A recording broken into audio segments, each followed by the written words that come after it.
Well, it looks like all of that public backlash has finally gotten to the CEO of Better.com because he's taking time off effective immediately.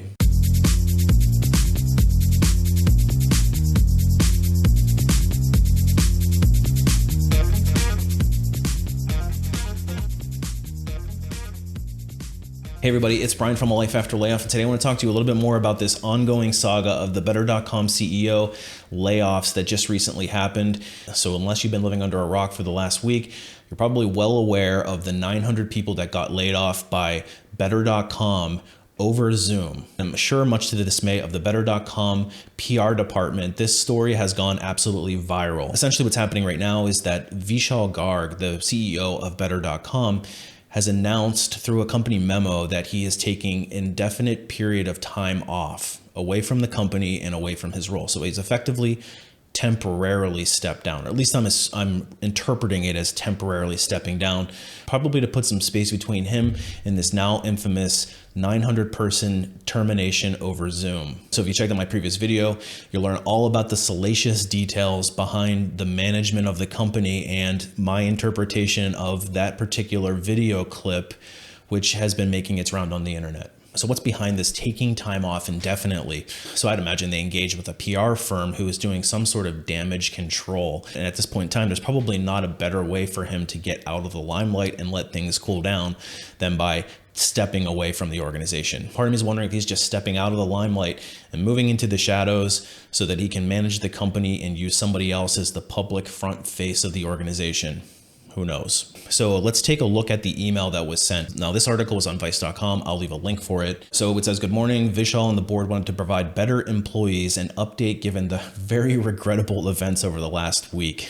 And I actually want to break down this even more because there's some other stuff that I want to cover regarding the behavior of Vishal during this whole saga.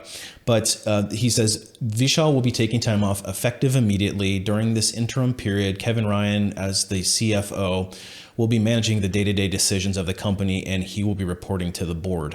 As well, the board has engaged an independent third-party firm to do a leadership and cultural assessment. Now, that's certainly a public relations firm coming in and doing damage control. That's absolutely not fooling anybody.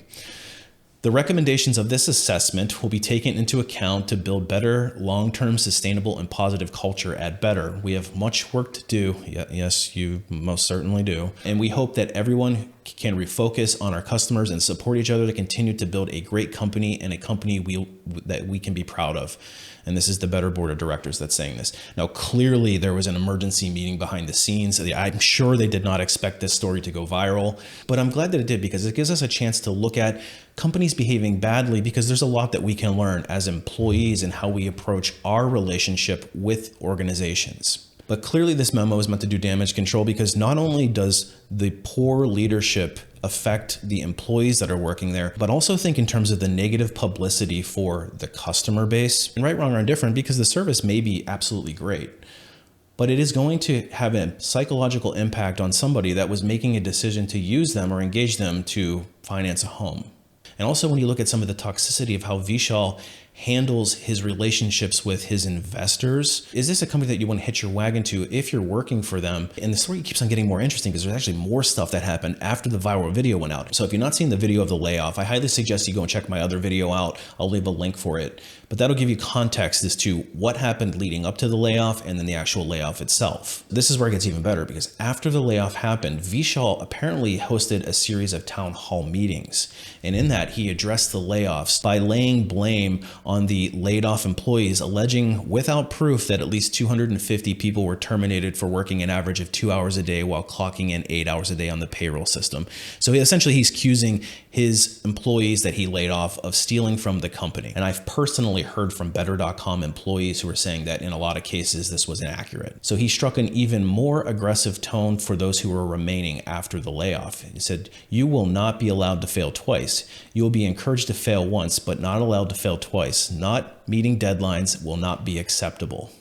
So essentially what he is saying is that they are all going to be more scrutinized. And honestly, what kind of culture is he establishing here when the very top of the organization is threatening all the people that work there right after a massive layoff? Can't imagine that would be very motivating for the rest of the people who are still there. So then he says, leave now and save us the trouble. You're likely super well paid. Email me directly and we'll pay you to leave early so we don't sit here waiting for you to show up with your end of the work that needs to be done and then get left holding the bag. And I'm sorry if you were in the wrong place at the wrong time with the wrong manager and weren't able to put your best foot forward. But again, we'll be hiring for so many functions going forward. Please reach out.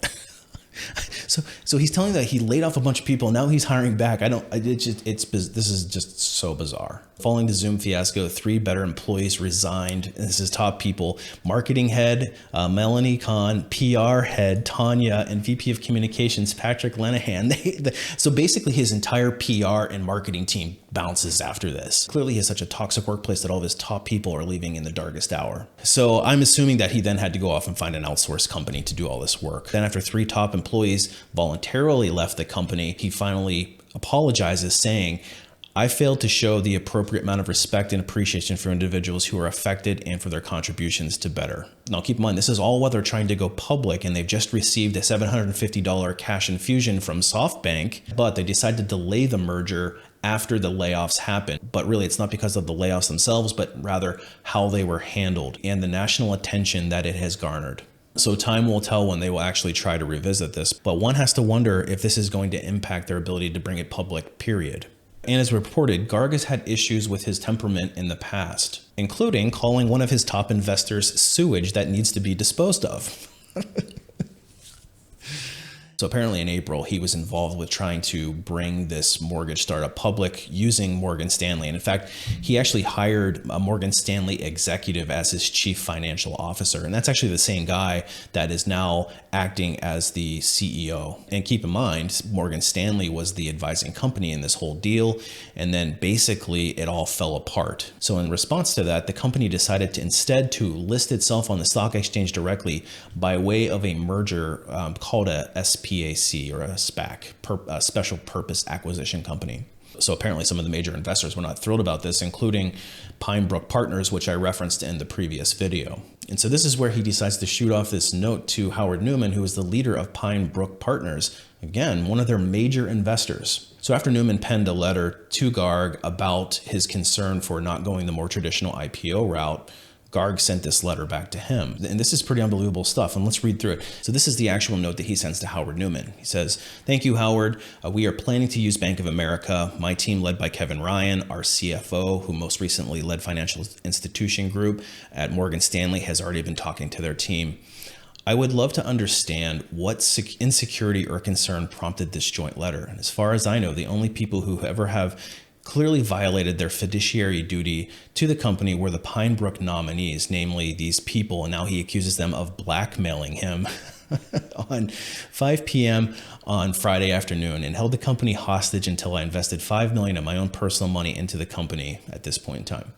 I don't need to remind you all that I still personally guarantee unequivocally with every dollar I have ever earned, hundreds of millions of dollars of lines of credit to the company has. And I've never sold a dollar of stock ever and invested in every round alongside the preferred. Are you dissatisfied with the return you have received then since, Howard, from $1 when you got somebody at a major investment bank to vouch for you, or that you weren't just another old private equity Neanderthal content to generate and then it's blocked off? Please do me a favor and tender your shares to the company so that other investors who actually care about its mission and growth aren't trying to sit there all day long trying to figure out how to squeeze the company for every last nickel. Doesn't this sound eerily similar to what he tells his employees? So then he goes on to close this letter by saying, even a rocket ship needs a garbage disposal bin and a... Can you please help me take out the barnacles in the sewage? We are in orbit and we haven't been able to take care of these issues. We're in orbit and we still haven't been able to take care of these issues. Yikes. And this again is directed to one of their top investors. But then he goes on to send another email saying, Howard, I'm done getting triggered by you and wasting my time with you. Me and my team are working night and day, making a lot of personal sacrifices to build this company. You are an ingrate and a thug and a miserable miser. Oh my gosh. Then he says, I appreciate that your misery loves my company. You have robbed me of the joy of building this unbelievable company for the last time. I am blocking your email. Anything you have to say to me can go to our general counsel. Bye, Howard. Vishal. It's shocking to me that this is the emotional intelligence of a CEO of a company that's about to go public. Clearly, the dust has not settled yet from this absolute public relations nightmare. So where does this leave the company and their IPO? Who's to say? And if you're an investor, you really got to think long and hard if you want to be aligned to a company like that. And if you're a customer, it's going to be probably pretty hard to forget this one. But for the rest of the CEOs and senior leadership out there, this is definitely going to be a case study of what not to do in your workplace. And if you like the content, a thumbs up really does help get this out to a broader audience, and the subscription really does mean a lot. So if you're interested in more career content just like this, make sure you hit that subscribe button. Hey, appreciate you watching. Maybe there'll be another update. I guess only time will tell, but we'll see you on the next one.